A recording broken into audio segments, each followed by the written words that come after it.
Department. Short message service 0818-80105A. Marketing Department 525-7892. or click www.litefmjakarta.com. The best slow hit station, 105.8 Light FM.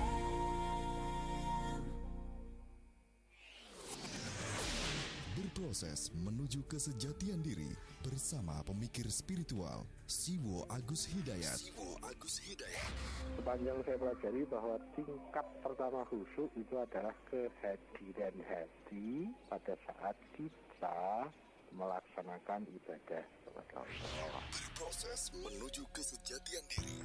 Berproses menuju kesejatian diri bersama Siwo Agus Hidayat setiap Kamis jam 9 hingga jam 10.30 malam di 105.8 Light FM. The best slow hit station.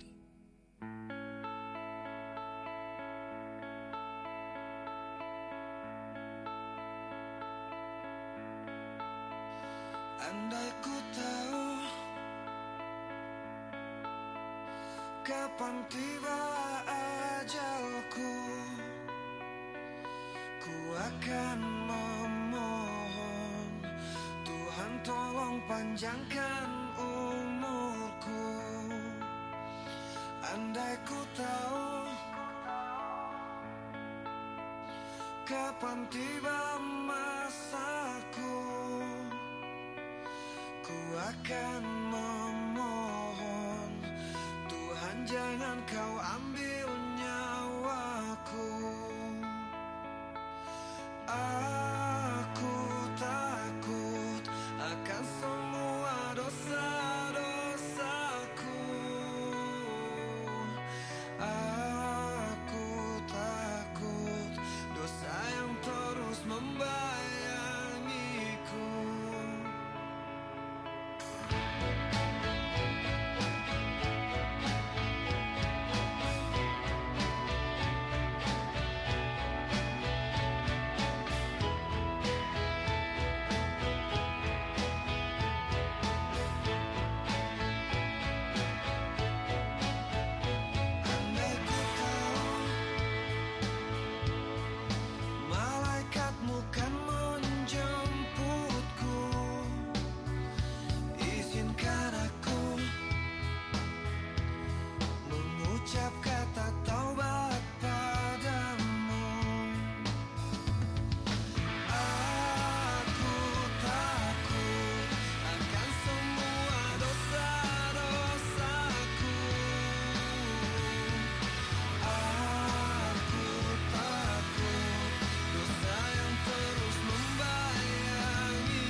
Baik, Light Audience, kembali kita ikuti berproses menuju kesejatian diri untuk edisi yang kedua atau edisi yang terakhir bersama Siwo Agus Hidayat. Dan saya coba terima kembali telepon di 633-2706. Siwo?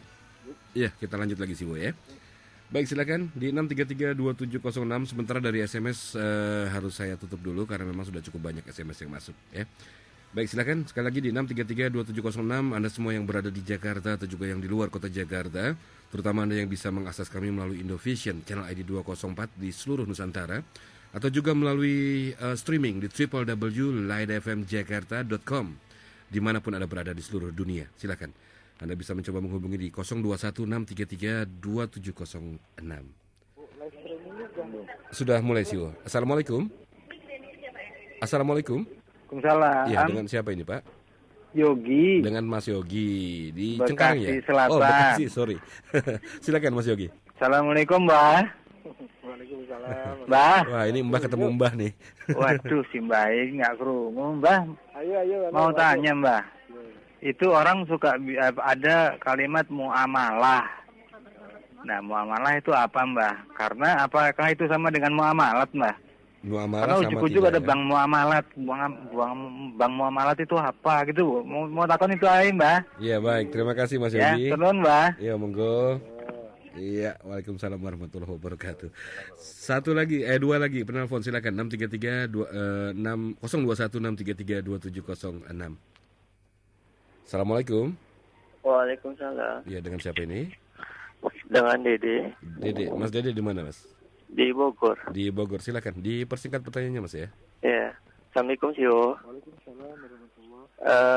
Banyak riwayat yang mengatakan bahwa Nabi Adam melakukan kesalahan dengan makan buah terlarang. Lalu bagaimana dengan kemaksuman Nabi Adam? Dengan apa, Mas Dede? Kemaksuman nih. Kemaksuman Nabi. Kemaksuman Iya. Nabi maksudnya. Iya. Iya, itu aja di semua. Baik. Terima kasih. Assalamualaikum. Waalaikumsalam warahmatullahi wabarakatuh. Satu lagi penelpon silakan 021-633-2706. Assalamualaikum. Waalaikumsalam. Baik, dengan siapa Pak? Dengan Pak Tejo. Bapak Tejo di Sunter, silakan pertanyaannya Pak. Iya, Pak. Saya mau nanya cara Suaranya kecil, Mas. Agak kecil Pak Tejo, bisa agak keras suaranya atau mungkin nanti saya coba sampaikan ke Siwo. Silakan Pak Tejo. Iya. Caranya untuk tobat itu, Pak. Saya udah banyak dosa besar dan kecil. Jadi caranya untuk tobat seperti apa begitu ya? Iya. Baik, itu saja Pak Tejo? Iya. Baik, terima kasih Pak Tejo. Ya, Assalamualaikum. Baik, Siwo itu dari 3 pertanyaan tadi dari Mas Yogi, Mas Dede juga Pak Tejo di Sunter tentang yang bertanya tentang caranya untuk bertobat seperti apa Siwo. Tadi mungkin sudah Siwo sempat angkat ya. Pak Tejo betul. Dan ya, Light Audience, kembali saya coba bacakan dari SMS yang masuk. Ini yang pertama ada dari Bandung, ada Adit di Bandung. Assalamualaikum Siwo. Apakah arti fitnah itu adalah menuduh? Dan apakah yang dimaksud dengan wahyu nubuah dan wahyu risalah? Bisa ditangkap Siwo ya. Baik, yang kedua dari Bapak Rudi di Tangerang. Assalamualaikum Siwo. Benarkah Tuhan itu maha rasional sehingga sesuatu yang tidak rasional sangat bertentangan dengan nilai dasar ketuhanan? Yang berikutnya dari Ani di Cijerah, mungkin Cijerah Bandung ini ya kalau tidak salah.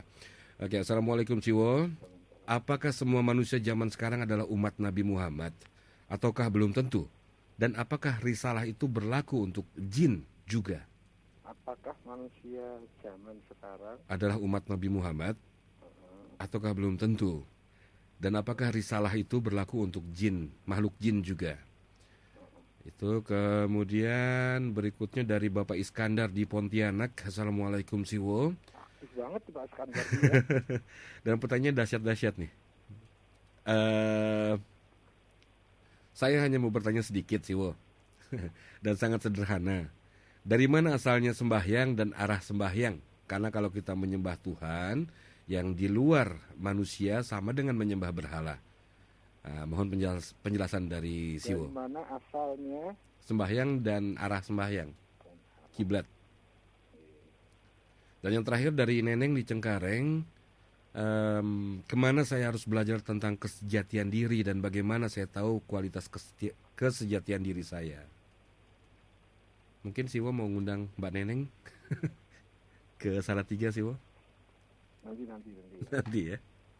Baik Siwo, silakan. Dari 5 SMS, mudah-mudahan yang kelima-lima yang baru saja saya baca itu bisa mewakili seluruh SMS yang masuk malam hari ini, ya, light audience. Dan mohon maaf tidak semuanya. Gimana sih, Wo? Nggak kurang banyak. Mau ditambah lagi sih, Wo? Sampai jam 3 pagi. Monggo sih, Wo. Yang pertama dari Mas Yogi di Bekasi. Mbak Yogi, apakah makna muamalah? Aduh. Apa hubungannya dengan bank muamalat?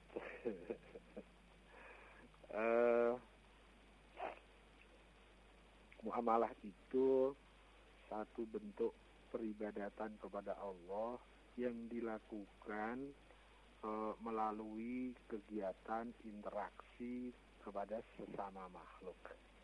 Nah, itu disebut kegiatan-kegiatan muamalah. Misalnya begini, saya beribadah kepada Allah, tetapi dengan cara saya memperlakukan istri saya dengan layak, dengan baik, sebagaimana mestinya.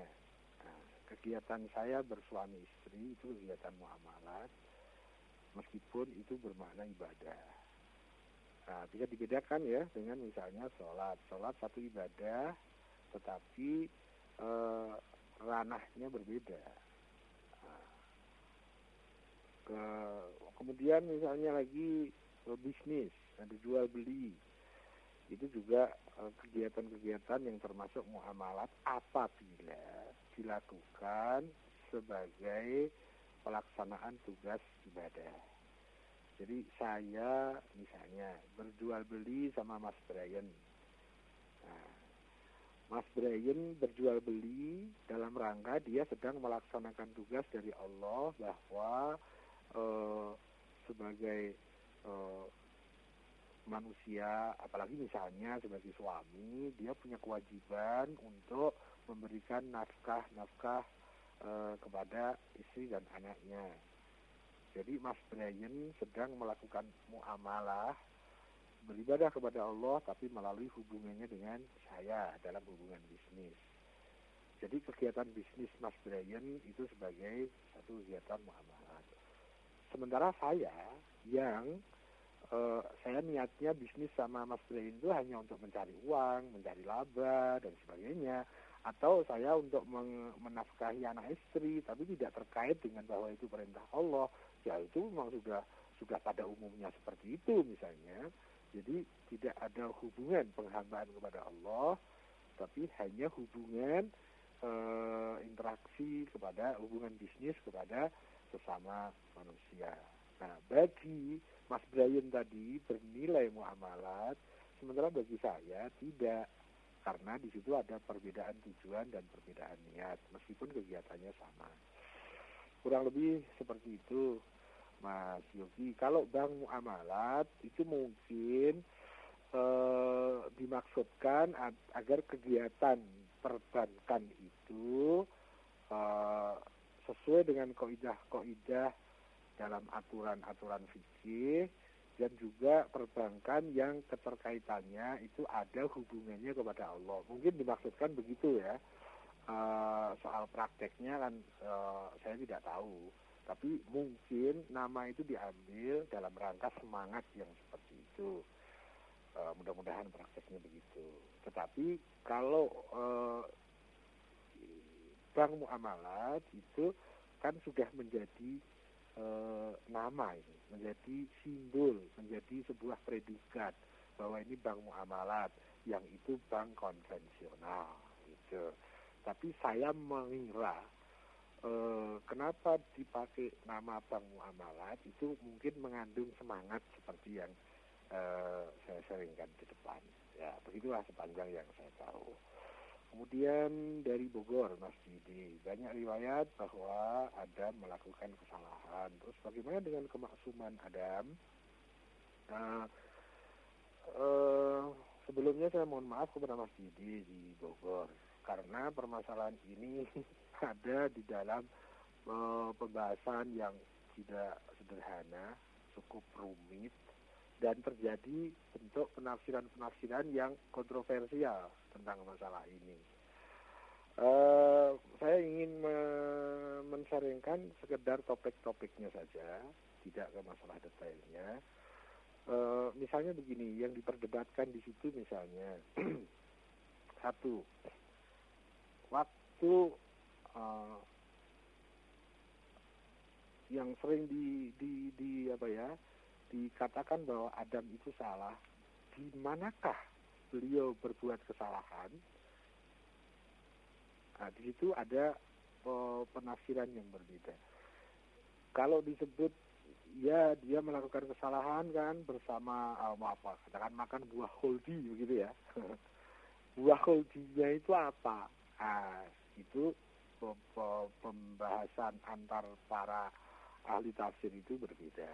Jadi di sana ada perbedaan-perbedaan penafsiran dan bahkan terjadi kontroversi penafsirannya. Apakah buah holdi itu? Satu. Kemudian yang kedua, kalau kesalahan itu dilakukan di surga, sampai diceritakan begitu, pertanyaannya adalah apakah di surga itu ada kesalahan? Misalnya gitu ya. Kemudian juga di sana ada bentuk larangan, jangan dekati pohon itu misalnya. Nah, tapi apakah yang dimaksud pohon di sini dan bentuk larangan seperti apakah? Apakah itu larangan dalam makna jurisprudensi hukum atau larangan yang bermakna apa? Nah, ini memakai bahasa-bahasa hukum atau bahasa wujud misalnya. Karena kalau terkait dengan surga, apakah di surga itu ada larangan? Itu juga topik yang penafsirannya bisa berbeda-beda.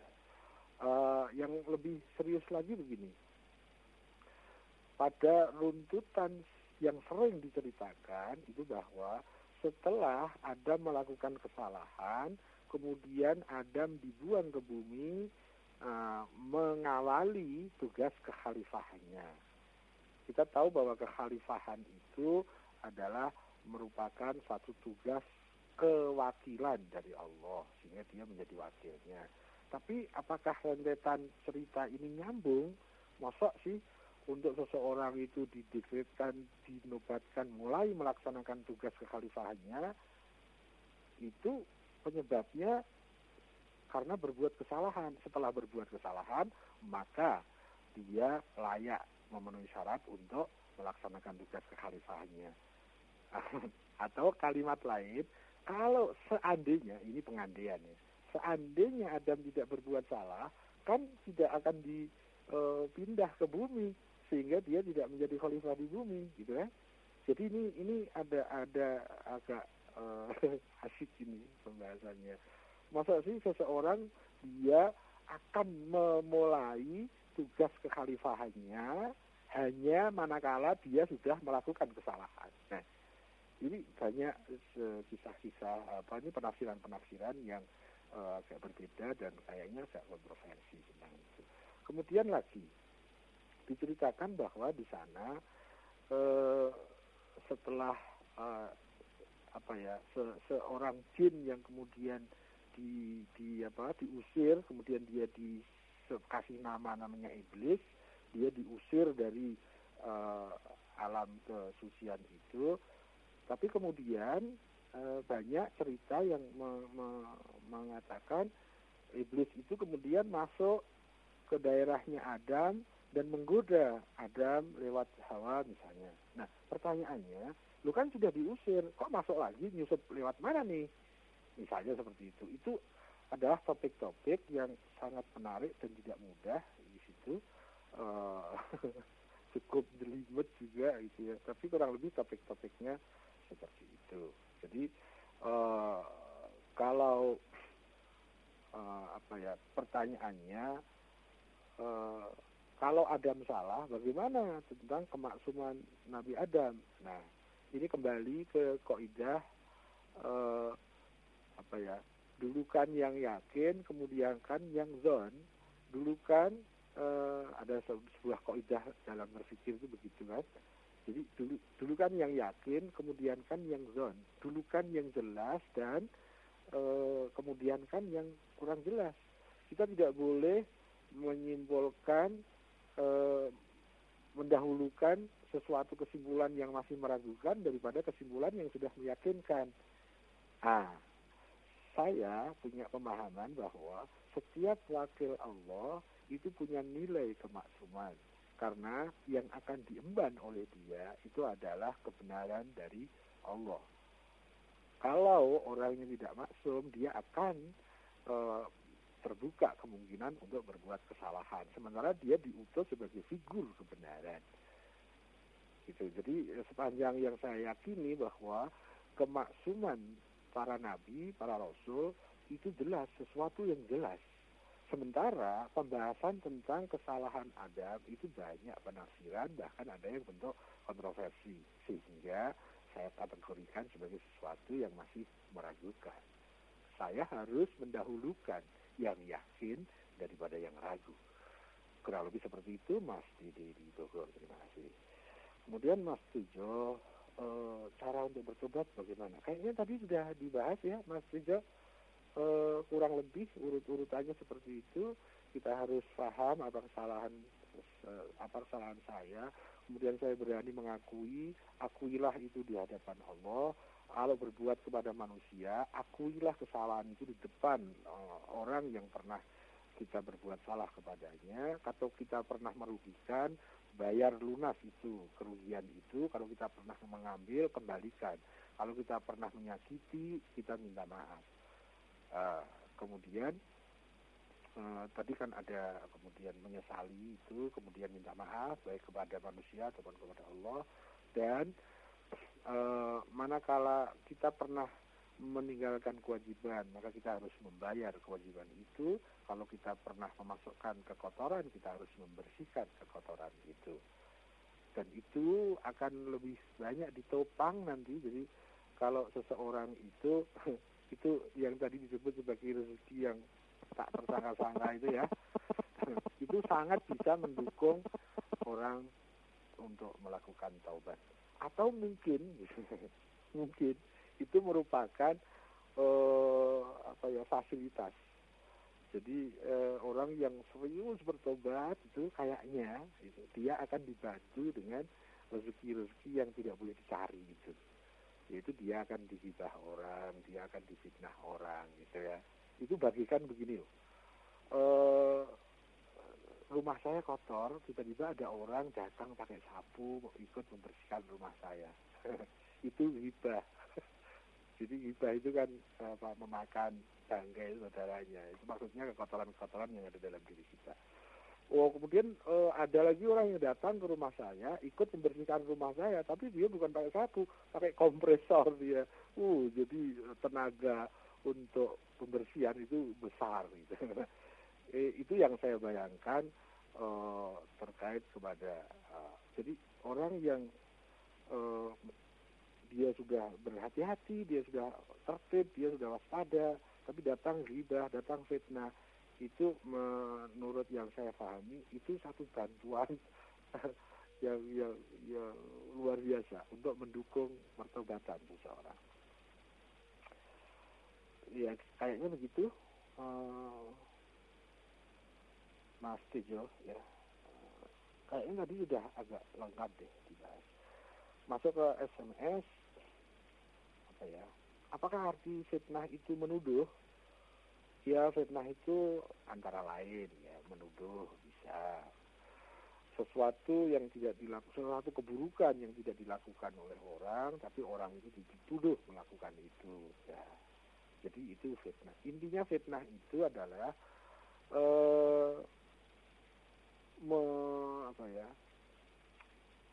orang itu bersih tapi dinyatakan sebagai kotor, lebih gitulah. Orang itu benar tapi dinyatakan sebagai salah. Nah, itu juga fitnah itu bertingkat-tingkat besarnya. Ada yang hanya antar orang per orang, tapi ada yang bentuk tuduhannya itu sudah menjadi sangat besar sehingga tersebar luas di masyarakat. atau bahkan itu sudah bisa membentuk sebuah opini, membentuk sebuah rumor misalnya, dan seterusnya. Dan tingkat-tingkat subjek fitnahan itu juga kan bertingkat-tingkat. Nah, masing-masing ada sebab dan akibatnya.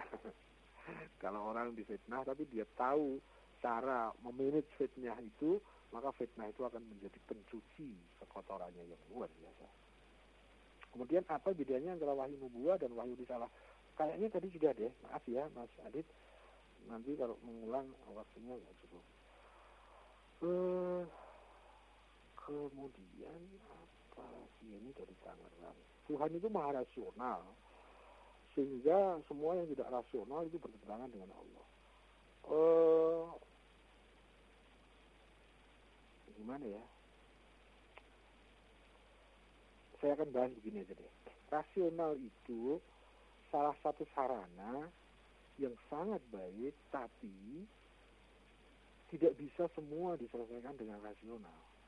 Karena ada cara lagi yang jauh lebih dahsyat, yaitu spiritual. Ya.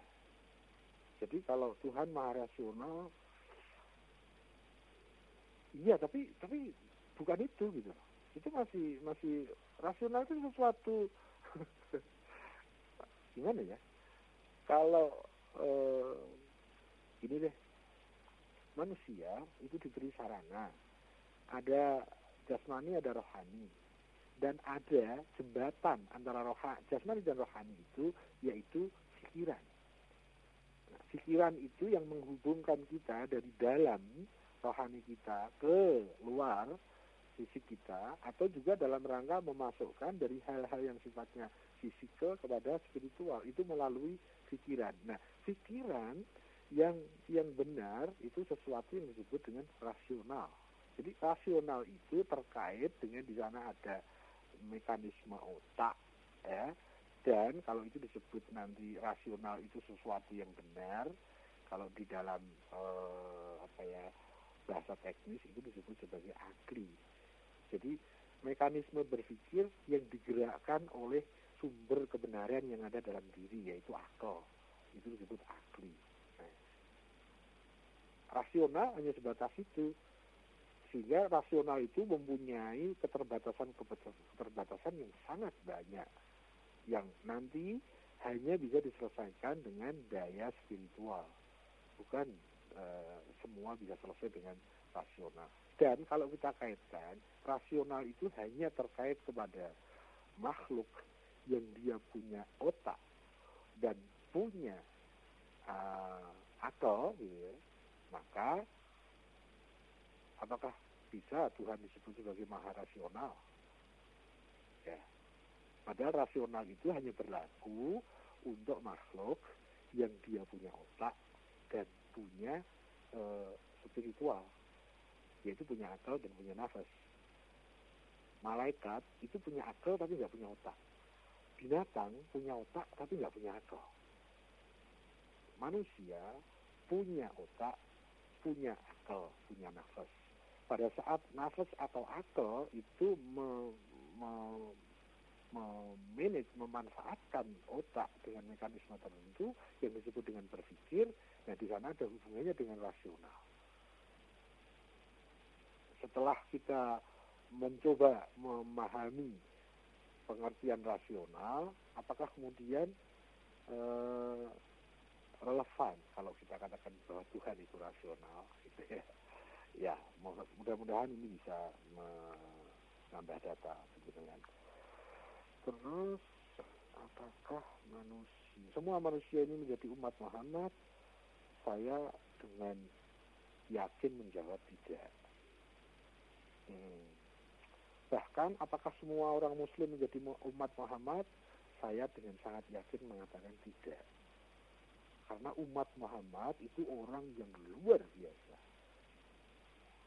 Ya.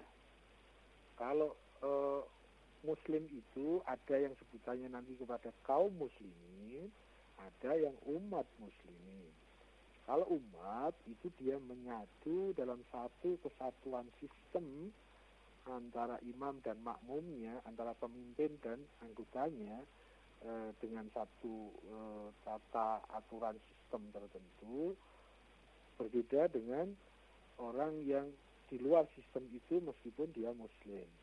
Ya, itu sering dibedakan, yang satu menggunakan kaum muslimin, yang satu menggunakan umat Islam. Dan banyak dalam pengajian tafsir yang saya pahami, itu di sana dinyatakan bahwa umat itu selalu dia dalam kondisi baik. Nah, jadi kalau muslim kan ada orang baik, ada orang buruk gitu ya. Tapi kalau dia sudah masuk dalam kategori umat, berarti dia kemuslimannya diakui oleh beliau, bukan sekedar kita mengaku, tapi kita diakui. Nah, itu masuk di dalam kategori umat. Jadi apakah semua orang muslim itu pasti umat Muhammad? Menurut saya tidak.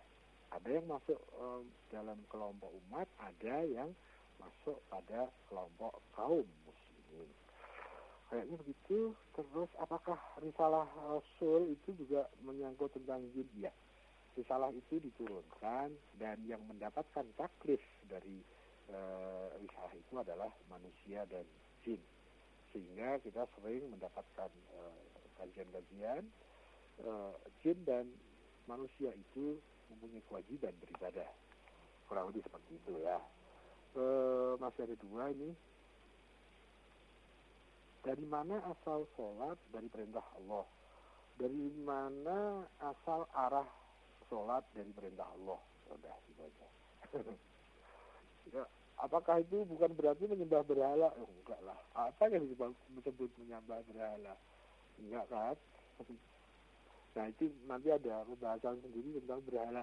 Apa sih maksudnya berhala? Kita mungkin terjebak kepada sejarah yang kita atau diajarkan kepada kita waktu kita sekolah.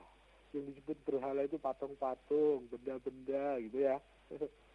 Padahal kita bisa tidak hanya sesempit itu yang disebut berhala, gitu ya. Misalnya bagaimana?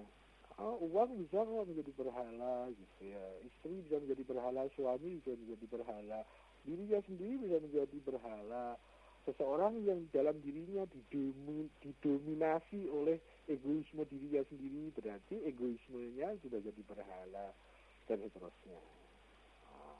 Mungkin dalam pelajaran-pelajaran di sekolah saya alami itu bahwa berhala itu didefinisikan sebagai sesuatu yang fisik. Ya, ya kenapa kemudian kalau terkait dengan Ka'bah misalnya, rata-rata orang yang sholat itu menggunakan sajadah. Sajadah nanti bisa jadi berhala dong. Kenapa mesti pakai sajadah terus ya? Jadi berhala. Masalah berhala dan tidak itu terkait dengan keyakinan seseorang, bukan terhadap apa yang di luar fisik seseorang, apa yang ada di depan dia atau di belakang dia, di atas dia atau di bawah dia. Tidak.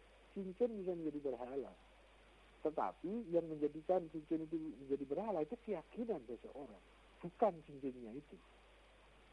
Sama juga nanti sajadah bisa menjadi berhala kalau keyakinan kita terhadap sajadah keliru. Ka'bah bisa menjadi berhala kalau keyakinan kita terhadap Ka'bah keliru. Jadi berhala dan tidak berhala itu kaitannya bukan kepada bentuk fisik atau yang di luar diri kita, tapi berhala dan tidak berhala bagi seseorang itu mengkait dengan keyakinan seseorang. Jadi itu masalah dalam. Dari Mbak Neneng ini yang terakhir, kemana saya harus belajar untuk berproses menuju ke sejatian diri? Setiap orang itu sudah diberi guru, Mbak Neneng, guru yang ada dalam diri kita, yang disebut sebagai Rasul Batin, atau disebut sebagai Nur, Nurani, atau disebut sebagai akal, yang dia selalu mengabdi kepada Tuhan, dan dia selalu mengajak kepada kebenaran dan ke nuansa surga. Kita sudah diberi semua, masing-masing kita punya guru dalam diri kita. Nah, kalau guru yang ada dalam diri kita saja belum kita upani, bagaimana mungkin kita bisa berguru keluar? Padahal nanti untuk kita berguru keluar, itu yang maju, ya guru yang ada dalam diri ini. Ini kaitannya dengan masalah spiritual ya, Mbak Neneng, yaitu berproses menuju ke sejatian diri tadi, itu kan esensinya untuk spiritual kita, bukan kesempurnaan hidung kita, kesempurnaan wajah yang fisik kita kan bukan itu kan. kita membahas berproses menuju kesejatian diri itu, diri yang esensial dalam diri kita, diri yang spiritual, diri yang nggak pernah mati, diri yang akan hidup selamanya. Nah, coba deh kita berdialog dulu dengan guru kita yang ada dalam diri kita masing-masing. Kalau kepada guru kecil ini kita belum mampu, kita akan sulit nanti pada saat mendapatkan guru besar. Guru besar itu yang diutus memang menjadi guru-guru semua, yang disebut dengan Rasulullah, yang sering disebut dengan Rasulullah, dengan Nabi, gitu kan. Itu adalah guru-guru yang ada di luar diri, yang itu berfungsi universal kepada semua manusia. Sementara masing-masing orang, masing-masing kita, masing-masing saya, itu juga sudah diberi guru kecil, guru yang ada dalam diri kita sendiri-sendiri, yang sering disebut dengan nurani, sering disebut dengan fitri, sering disebut dengan hati kecil mungkin, atau disebut dengan akal. Ya, dia selalu mencela kita pada saat kita berbuat salah. Dia selalu mendorong kita pada saat kita berbuat benar. Dia selalu mengajak kepada Tuhan, kepada Allah. Dia selalu mengajak kepada kebenaran-kebenaran. Nah, coba deh kita belajar dulu kepada guru-guru kita, baik guru yang di luar maupun guru yang di dalam. Nah, kita akan bisa serius berguru kepada guru besar yang ada di luar, manakala guru yang di dalam ini sudah berfungsi. Tapi manakala guru kecil, rasul batin yang ada dalam diri kita, itu masih kita abaikan, kita singkirkan, kita minoritaskan, kita dengar suaranya. Ya bagaimana kita bisa connect kepada guru yang lebih besar? Kurang lebih seperti itu yang bisa saya sampaikan. Terima kasih, mohon maaf, semoga kita dipersaudarakan di dalam proses menuju ke kesejahteraan diri. Mas Dayan, nun pamit nggih. Monggo siwo. Nggih, kula makasih. kopi rumiyin nggih. Monggo. Kepada seluruh live audience, semoga kita masih dipertemukan kembali manakala jika hanya dalam kebenaran dan berkah. Bila taufiq wal hidayah. Assalamualaikum warahmatullahi wabarakatuh. Waalaikumsalam warahmatullahi wabarakatuh. Terima kasih Siwa Agus Hidayat dan Light Audience. Dengan demikian berakhir sudah acara berproses menuju kesejatian diri bersama Siwa Agus Hidayat. Insya Allah setiap Kamis malam dari jam 9 sampai dengan 10.30 malam kita akan selalu sharing bersama Siwa Agus Hidayat. Dan Magic Listener, saat Light Audience maksud saya, saatnya saya Brian Silver untuk mengakhiri acara berproses menuju kesejatian diri. Setelah ini Anda masih terus bisa menikmati lagu bagus dalam Light at Night until 2400 at local time. So keep station on 105.8 Light FM, the best slow hit station.